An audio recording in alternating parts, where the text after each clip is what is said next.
You travelled for the last 10, 15 years of your life. And I saw the very first bar when you rocked up at my pub.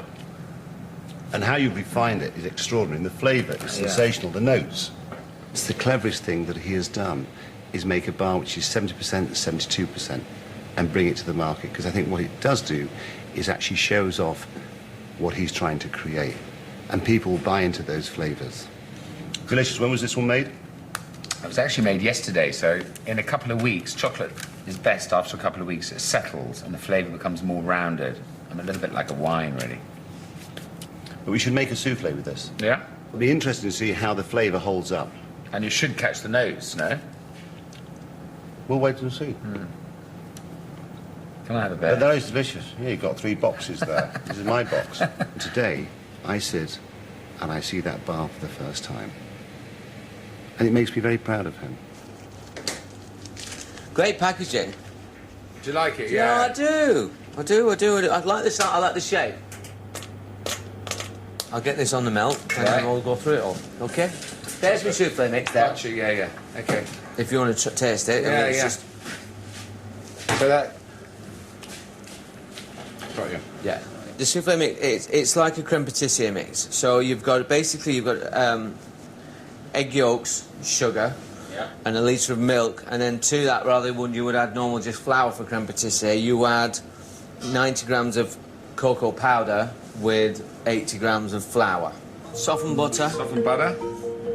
All the way around. Yeah. So with sugar. Yeah. Once. Get the cocoa powder.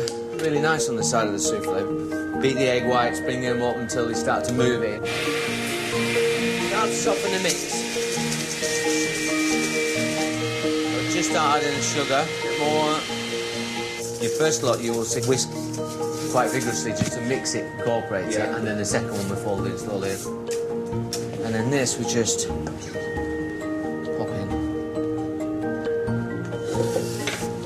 Settle it down. Tap it. Straight off. So you're just going to pop that in for 12, 13 minutes at 180, yeah? At 180 degrees.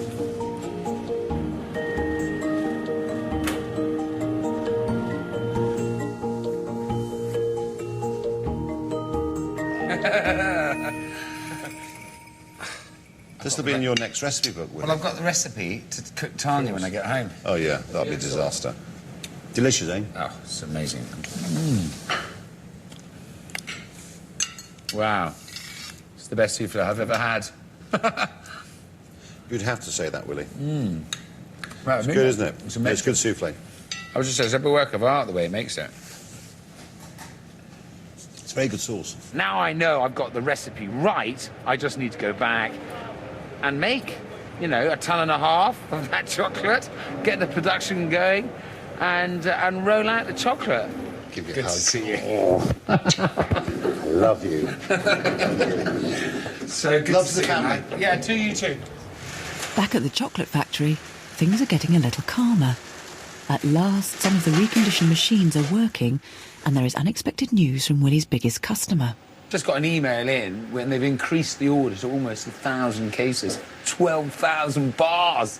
Well, that means that I'm going to move some product, which I'm desperate to do, from the amount of money I put in, but also, you know, there's confidence that this is a great bar, and I have an opportunity to reach a lot of people, and that they too can taste my great bar. I'm serious. I am up against the wall beyond belief. You know, I have to turn round the Peruvian in 5 days, have it packed and out, you know, to make it for the launch date. So, you know, the pressure is on big time. It's been a happy day, but with the bigger order from the supermarket, no wrapping machine in sight, and only 1 day to go before delivery, the pressure is on.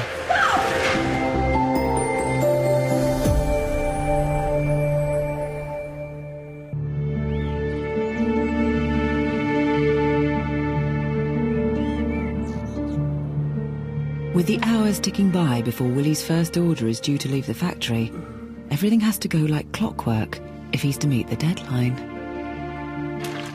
But there are major problems, and Willie is close to his wit's end. I can't really think of the best way of describing the situation at the moment. haven't got a wrapping machine. I've got to go into wrapping 30,000 bars by hand with 20 people, 15 who I've never met before. So I've got an idea of even how to fold a piece of paper. Yeah, they basically have gone up, bought a wrapping machine, it's come down, a few months later, it's leaked oil all over the floor, and it hasn't worked. It simply didn't wrap. They've taken it back, and we've never seen it again. And we've heard a lot of tomorrows, it's almost done, you know, every day, to be honest with you, and we still don't have it. You know, and potentially it is devastating for the business. There's no doubt about that. I mean, obviously I can't have 15, 20 people at the end of my line every day wrapping those bars. The cost is huge. The margins are small on the bar anyway, and by having hand wrappers, they're non-existent. But all I'm really racing to now is get a bar of chocolate out there. So today I've got to wrap 30,000 bars of chocolate as they come off the line. Now, I mean, I've spoken to the agency. They reckon they can do 10 hours a day. And I've calculated if they can wrap 4 a minute or 3 a minute, it's 27,000. My only problem is people normally need a little time to warm up on these things. So I've made a few bars last night. I've got maybe 1,000 for them to practice on, which I'll remelt and I'll remold. And that's it. And it's go.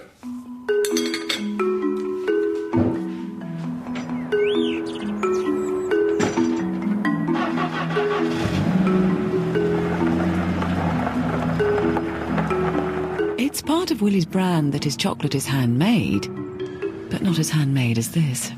20 people to take the place of a malfunctioning wrapping machine. And most have never done it before. Hello, everyone. There's no stopping now, there's no turning back. We get it right and we wrap. You know, it's hugely expensive to have brought these people in to do what I'm doing. So today is the day. We're going to wrap this, yeah? You just get the bar, place it in there, fold that one over, and I fold it over like that. So if everybody can take some sheets, okay, and everyone take a chocolate bar. Some of you come round here. We need everybody to do 3 a minute, if not 4.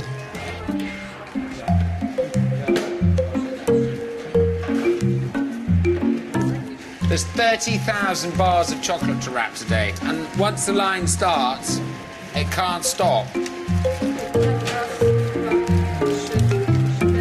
realise that calculating 3 a minute could go out the window and we could be into some serious hours here. If you feel you're no good, then I put you on the boxers, which are easy.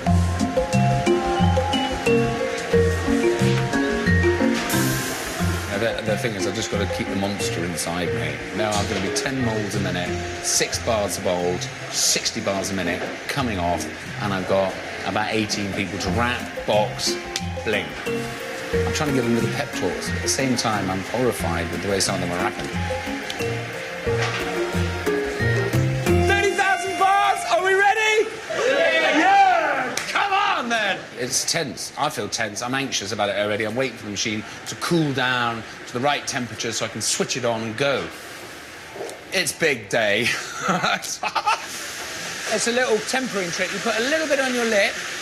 If it feels cold straight away, it's not tempered. If it feels cold after 10 seconds, it's good. Tempering is the heating and cooling of chocolate, so the fats and the solids solidify together. You get it wrong, and the chocolate will bloom. Move the chocolate, baby. And we won't know if it's blooming until it comes out the end of that tunnel. It's taken me 15 years to get where I am now. You know, at the point where I'm going to go into full production. I run all the little machines individually, but this is the first time I'll have run everything together. Let me have a look. They're all coming, stop. They've got to do quickly. Sophie, can you come and help her? Just send them out. First one's back. Come on, empty them fast, quickly. First ones, and they're not tempered yet. It's not going well. If Willie's to achieve the efficient production line he needs, everything has to be perfect. But the first bars off are not properly tempered, and Zoe's falling at the very first hurdle. Has it been better?